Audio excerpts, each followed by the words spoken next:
노인들은 집단 할복하라. 고령화 사회에 먼저 진입한 일본의 어느 저명한 젊은 교수의 망발입니다. 우리나라에서도 기초연금 100% 지급 이슈를 놓고 노인들과 젊은 세대 간의 갈등이 심화되고 있습니다. 이 문제를 풀 수 있는 방법은 무엇일까요? 그 해결 방안이 궁금하시면 이 영상 끝까지 시청해 주시기 바랍니다. 그럼 바로 시작합니다. 일본 도쿄대 출신 30대의 예일대 경제학과 조교수의 도발적 발언이 일본 사회의 치부를 건드렸다고 뉴욕타임스가 2월 12일 보도한 바 있습니다.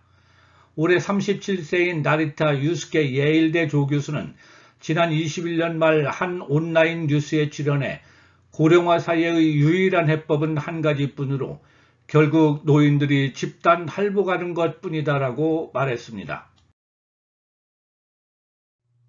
나리타 교수는 급증하는 노인들을 부양하기 위해서 정부 재정이 많이 들어가고 미래 세대의 부담이 너무 과중하여 이를 해결하기 위해서는 노인들을 강제 할복시켜야 한다는 뜻으로 말한 것으로 보입니다.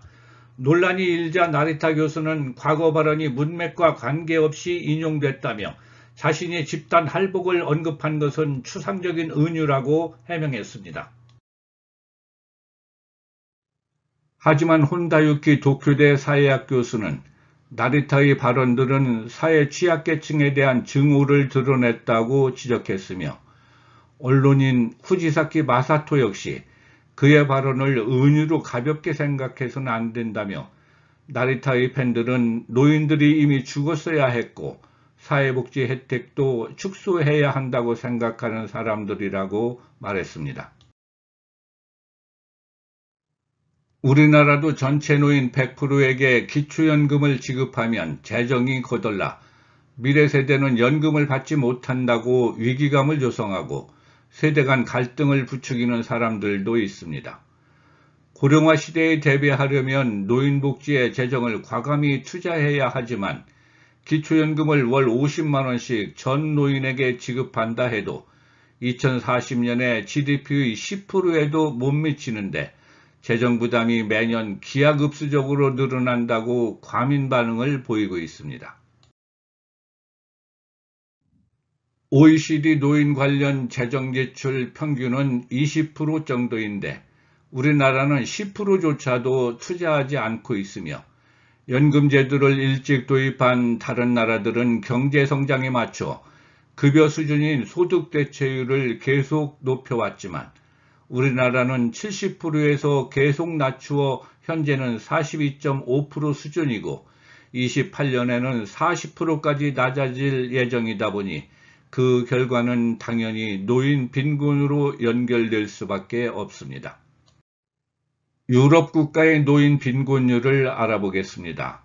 프랑스, 독일 등 유럽 국가의 당초 빈곤율이 72%에서 88%였는데 국가로부터 공적 소득 이전 후 4.1%에서 9.1%로 급격히 감소하여 무려 10% 이하 한 자리 숫자로 줄어들었습니다. 반면 한국의 노인 빈곤율은 공적 소득이 이전되더라도 60%에서 43%로 약간 감소에 그치는 것은 노인 빈곤의 주 원인이 정부가 지급하는 연금과 수당 등 공적 이전 소득이 적기 때문이라는 것을 의미합니다.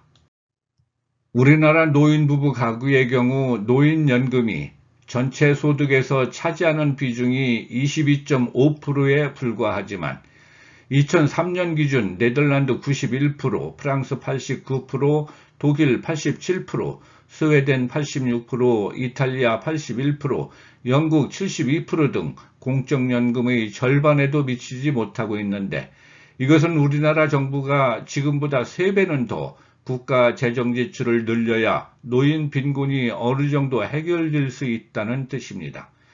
결국 노인의 가난은 정부의 지원 부족으로 인한 것이 더 큰 이유가 되는데도 우리 사회는 노인 개인이나 부양자녀의 책임으로 전가하고 있는 것이 현실입니다.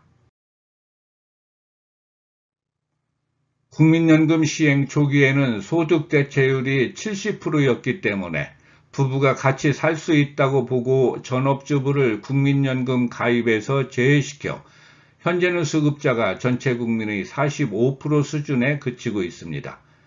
국민연금 수급액도 20년 이상 가입자는 90만 원가량 받을 수 있지만 전체의 10% 정도에 불과하며 60%는 40만 원 이하를 받고 있으며 수급액 평균은 53만 원입니다. 기초연금을 65세 이상 100%에게 지급하는 것만이 노인 빈곤의 해결 방안입니다. 앞에서 살펴본 것처럼 국민연금은 사각지대가 존재하는데 다음과 같이 기초연금을 월 50만 원씩 100% 지급하면 노인 빈곤 문제를 해결할 수 있습니다. 첫째, 국민연금 수급자는 기초연금 50만 원에 국민연금 53만 원을 합하여 100만 원 수준으로, 국민연금 미수급자는 기초연금 50만 원의 개인소득을, 소득 없는 하위 30%는 기초연금 50만 원에 기초연금 15만 원을 추가로 주어 65만 원 정도를 받게 되면 노인 절대빈곤은 사라지게 됩니다. 오늘 영상의 요약입니다. 노인 인구 급증에 따른 고령사회 진입은 여러 가지 문제점을 낳고 있습니다. 노인복지에 대한 재정 투입이 급격히 늘어나게 되어 노인은 집단 할복해야 한다라며 기금 고갈에 대한 우려로 세대 간 갈등 양상으로까지 번지고 있습니다. 우리나라 노인들의 공적 이전 소득이 유럽 국가들의 3분의 1 수준으로, 이는 지금보다 재정 투입을 3배 이상 늘려야 한다는 얘기가 됩니다. 서유럽 국가들은 당초 빈곤율이 우리나라보다 높았지만 국가로부터 공적 이전 소득을 받은 후 빈곤율이 10% 이하로 줄어드는 반면 우리나라는 국가로부터 받는 연금과 수당이 적어 공적 이전 소득을 받아도 빈곤율 개선이 미미합니다. 그리고 국민연금을 수령하는 인구가 전체의 45%에 불과하고 수령액도 평균 53만 원 수준이지만 이마저 연금 혜택을 받지 못하는 사각지대가 존재하고 있습니다. 이와 같은 국민연금 사각지대로 인한 노인 빈곤은 기초연금을 전체 노인 100%에게 기본으로 월 50만 원씩 지급하면 해결됩니다. 국민연금 수급자는 합하여 100만 원 정도 연금을 받고 저소득자 30%에게는 추가로 15만 원을 지급하여 65만 원 수준으로 지급하면 절대 빈곤이 해소될 수 있습니다. 노인복지는 사회 취약계층에 대한 현대 국가의 책무이기 때문에 서유럽 국가들처럼 GDP의 20% 수준까지 과감히 재정 투자를 확대해야 하고, 그래도 나라가 망하지 않습니다. 오늘은 기초연금 지급 대상 확대와 연금액 인상을 놓고 미래 세대와 갈등이 심각하다는 말씀과 노인 100%에게 기초연금을 지급하는 것만이 노인 빈곤 해결 방안이라는 말씀을 드렸습니다. 오늘 영상이 조금이라도 도움이 되셨다면 구독과 좋아요 부탁드리고 끝까지 시청해 주신 모든 분들께 감사드립니다.